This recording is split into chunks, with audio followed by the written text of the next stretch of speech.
Welcome to the Aura astrologers. मेरा नाम रेहान गुस्ताद पाजनी करा है।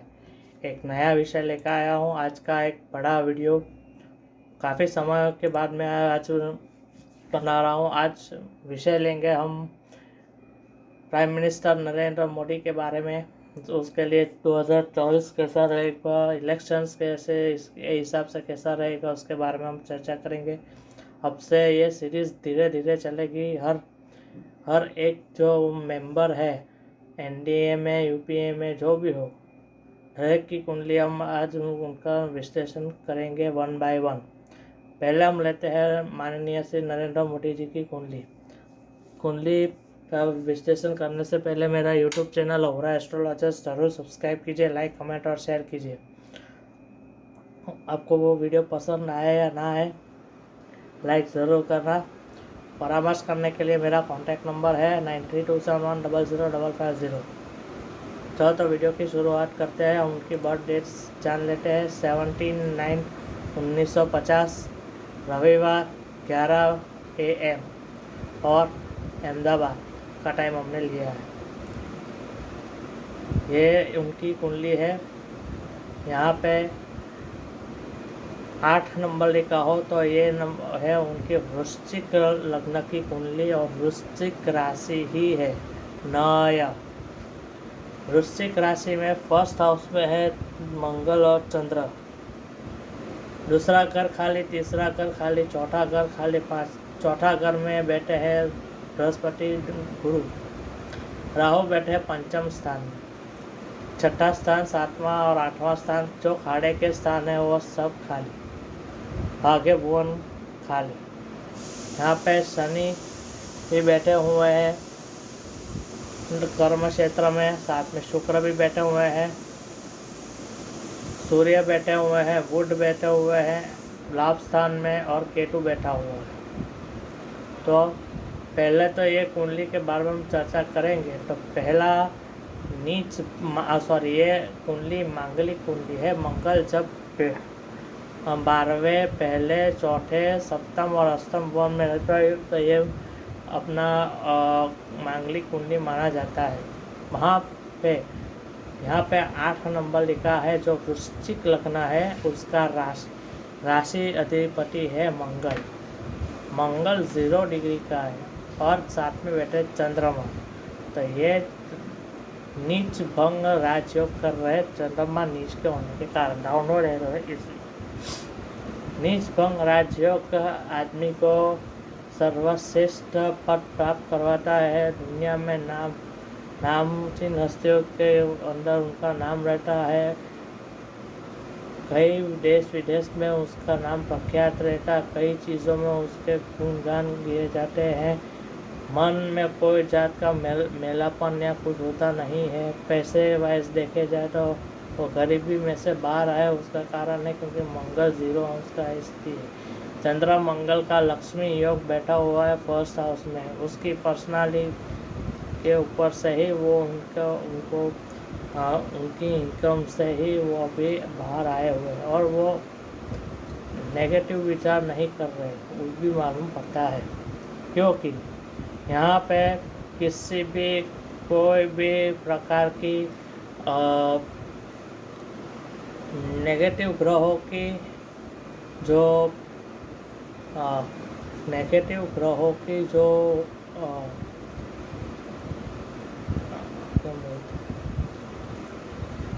नेगेटिव ग्रहों की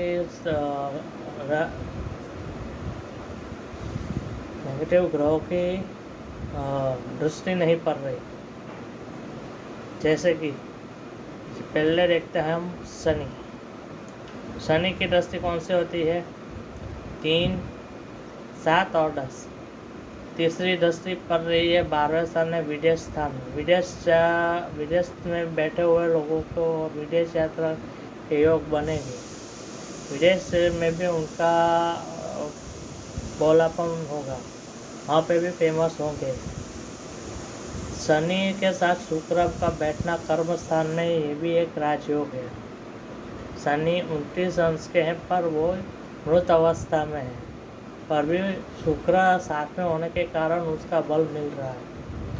तो शुक्र शनि का यह योग 10वें स्थान में बैठना राजनीतिक करियर में तो इसके बाप की ताकत नहीं है कि उसको नीचा यानी उसको गिरा सके। यहाँ पे गुरु भी बैठा हुआ है सुख स्थान में। सुख स्थान में बैठना यानी गुरु सुख स्थान में बैठना तो यानी माता का स्थान भी माना जाता है और सुख स्थान भी माता का सुख बहुत मिला और माता के साथ की वजह से ही आज वो जो स्थिति पर दुनिया में बैठे वो उनका खुद का आशीर्वाद है। इसलिए उनके साथ के द्वारा ही आज वो नेम और फेम कायम कमाया। माता के बिना उनका जीव अधूरा है ऐसा मान सकते हैं क्योंकि गुरु बैठे हुए हैं इसलिए मातृ स्थान में सभी प्रकार के सुख सुविधा से संपन्न बनाता है। यहाँ पे गुरु वक्री भी है यानी उसका इफेक्ट और डबल हो जाएगा। राहु पंचम स्थान में बैठा हुआ है। कैरियर के हिसाब से देखने जाए पंचम भुवन में राहु सबसे अच्छा माना गया है और पंचम वो भी गुरु की राशि में मीन राशि में बैठे हैं तो ये राहु आपको उनको मान प्रतिष्ठा में वृद्धि की करेंगे। जो उनका प्राइम मिनिस्टर का जो प्राइम मिनिस्टर है तो प्राइम मिनिस्टर में भी ये वो ऐसा नहीं कि प्राइम मिनिस्टर के जो डिपार्टमेंट वो कई सारे डिपार्टमेंट वो संभाल रहे हैं। भविष्य में कुछ नया नाम भी उनको मिल सकता है।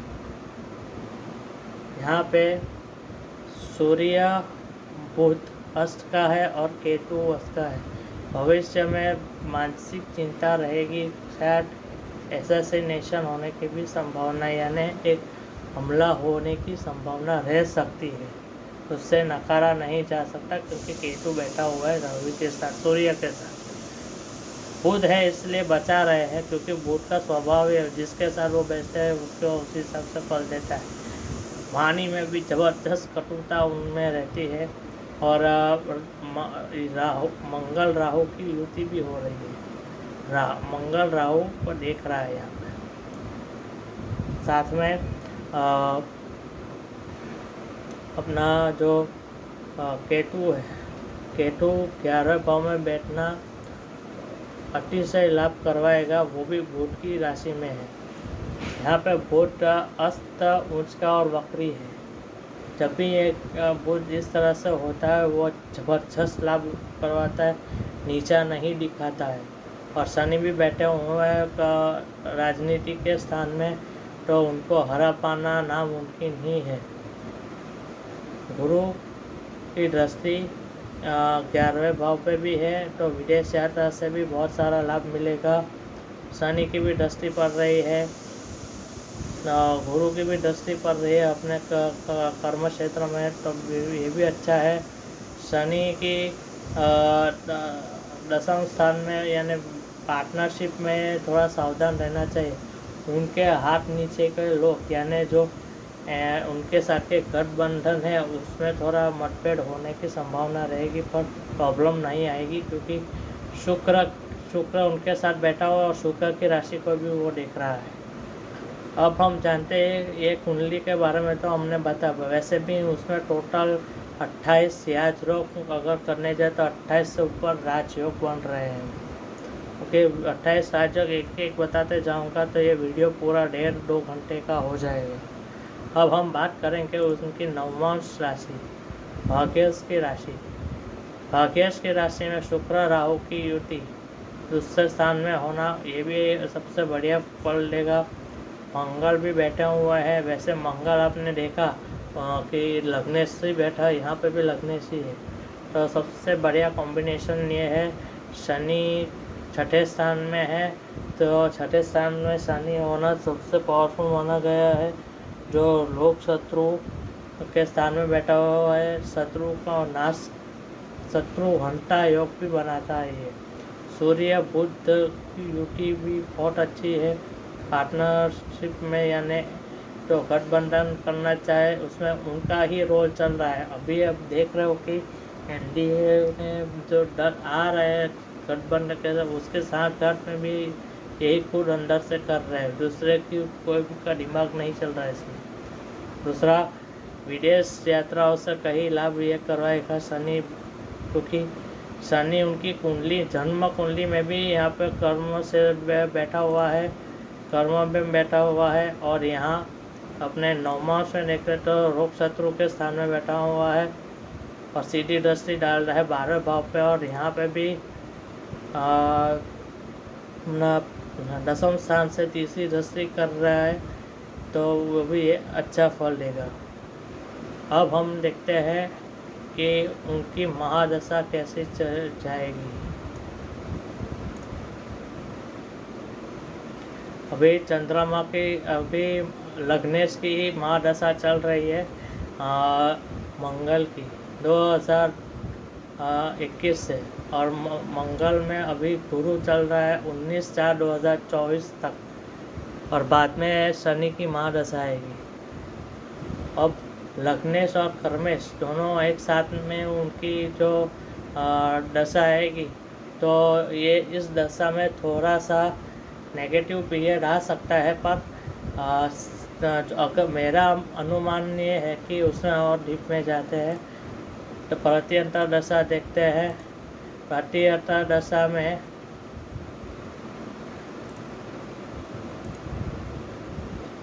दशा में मंगल की महादशा में शनि के अंदर शनि बैठे हैं 6/6/2024 तक। अभी गुरु में राहु चल रहे हैं।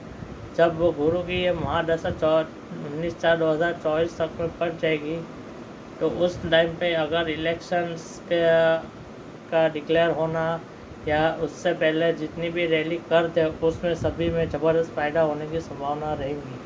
जैसे शनि बैठेंगे तो थोड़ा फल थोड़ा 25-30% डाउन हो जाएगा। फिर भी ये 22/6/2024 तक के अंदर इलेक्शन के रिज़ल्ट आ जाएंगे तो उनकी फेवर में रहेंगे, पर सीट्स में थोड़ा प्रॉब्लम रहेगा। पर उससे पहले उसके साथ के जो साथी दल है उनका भी पहले देखना पड़ेगा कि क्या हलचल उनका भी है। और अगर इलेक्शंस की डेट की माने जाए तो मेरे हिसाब से अगर गुरु में मंगल चले ना 28, यानी इसी महीने के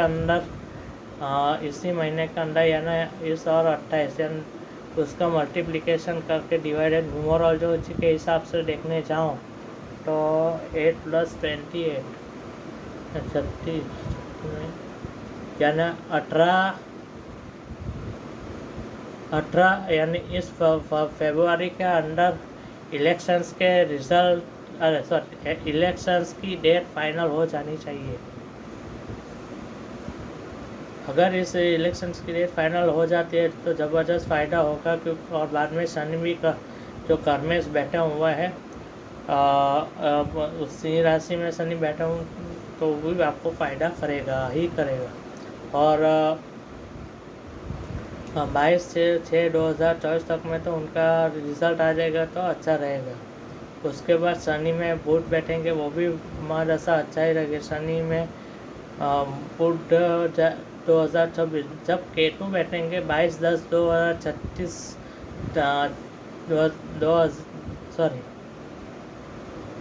26/5/2026 से लेके 22/10/2026 ये टाइम जो होगा वो सबसे क्रूशियल टाइम होगा, जो नरेंद्र मोदी जी के लिए, जो उनकी सरकार में मेजर डिसीजंस आ सकते हैं, सरकार को गिराने की कोशिश भी कर सकते हैं, या कुछ ना कुछ षड्यंत्र चलेगा। पर मंगल बैठे हैं जब तक 2028 तक, तब तक कुछ प्रॉब्लम आने वाले हैं। शायद ऐसे मुझे मेरी गणतरी के हिसाब से ऐसा लग रहा है कि 2028 जब राहु की महादशा बैठेगी तब उनका डाउनफॉल आने की संभावना रहेगी। 2031 तक में शायद वो 2031 तक में शायद तक वो राजनीति छोड़ देंगे। 24 चल रहा है, 2026 से लेकर 2027 तक में शायद नया प्रधानमंत्री का ऑप्शन भी आ सकता है। 2.5 साल के बाद दूसरा प्रधानमंत्री आने की चांसेस रहेंगे।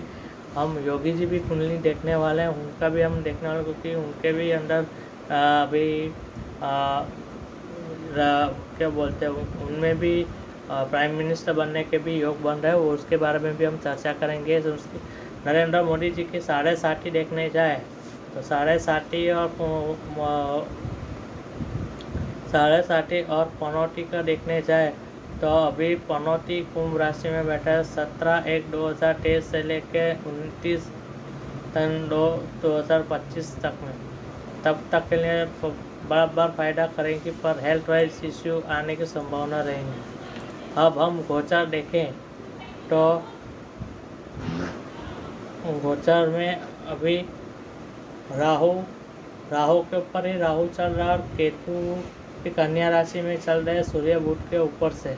तो राजा और प्रजा में थोड़ा सा घर्षण की संभावना इस दौरान, जब ये चल रहे हैं 1.5 साल के लिए, तो घर्षण होने की संभावना रहेगी। उनके पीठ पीछे के लोग भी उनके पीछे पड़ जाएंगे, या तो कोई स्कैंडल नहीं होगा तो भी स्कैंडल में फंसाने की कोशिश करेंगे। पर जो भारत के साथ जो रिश्ते हैं, तो खराज पड़ोसी लोग परेशान करने की संभावना रहेंगी। अभी शनि जो राजनीति का कारक है, वो अभी चल रहे हैं कुंभ राशि, और कुंभ राशि कहाँ पे है? चौथे स्थान में। सुख स्थान में से देखते हुए सीधे कर्म स्थान को देख रहे हैं, यानी सीधी दृष्टि डाल रहे हैं कर्म स्थान में। कर्म स्थान और राजनीति का स्थान ये 10वां स्थान ही माना गया, और दृष्टि करना उनकी वो ज़रूर सफलता दिलाएंगे। मेरे ख्याल से 350 से लेके 320 to 375 के बीच में अगर एनडीए यानी पूरा एनडीए का आने का संभावना रहेंगी। 400 लगभग नहीं आ सकती, पर 375 तक का मेरा आंकलन है, उसके आसपास रहेगा। और उसके बारे में भी पूरा मैं डिटेल से मैं आपको वीडियो डालने वाला हूँ। और ये था मोदी जी के बारे में, और उनकी कुंडली और बाकी के कैरियर, और 24 में जो इलेक्शन है उसके बारे में हमने चर्चा की। अब उनकी कुंडली के साथ वो दूसरी भी मैच करेंगे कि क्या हो सकता है। तो ये मेरा वीडियोस था इलेक्शंस के बारे में। समरी फिर से दे रहा हूँ कि फरवरी 18 से लेके 28 तक के बीच में इलेक्शंस की डेट तो शायद आ सकती है, या मार्च के फर्स्ट वीक में। और इलेक्शंस अगर जो मई महीने में मिडल ऑफ वीक में जो हो जाए और रिज़ल्ट जून महीने से पहले आ जाए, तो उनके लिए बहुत ज़बरदस्त फ़ायदा होगा। उसके बाद थोड़ा सावधानी रखने की ज़रूरत पड़ेगी। इन शॉर्ट के नरेंद्र मोदी जी फिर आएंगे, और नेक्स्ट 5 इयर्स भी उनका ही साल रहेगा, जब तक शनि कुंभ में से निकल के यानी नेक्स्ट ईयर मीन राशि में आएंगे। मीन राशि से लेकर जब वृषभ राशि में जाएंगे, उसके बाद वो राजनीति का करियर छोड़ देंगे। यानी अभी भी उनके पास एक टर्म पूरा बचा हुआ है, एक टर्म के बाद दूसरा एक टर्म बचा हुआ है। 2029 एक और इलेक्शन वो लड़ सकते हैं। तो ये था नरेंद्र मोदी जी की कुंडली के बारे में। आपको वीडियो अच्छा लगा हो तो लाइक, कमेंट और शेयर कीजिए। मुझसे परामर्श करना चाहते हो तो कॉन्टैक्ट नंबर है 9327100550। यूट्यूब चैनल अवरा एस्ट्रोलॉजर सब्सक्राइब कीजिए, लाइक, कमेंट और शेयर कीजिए। Thank you.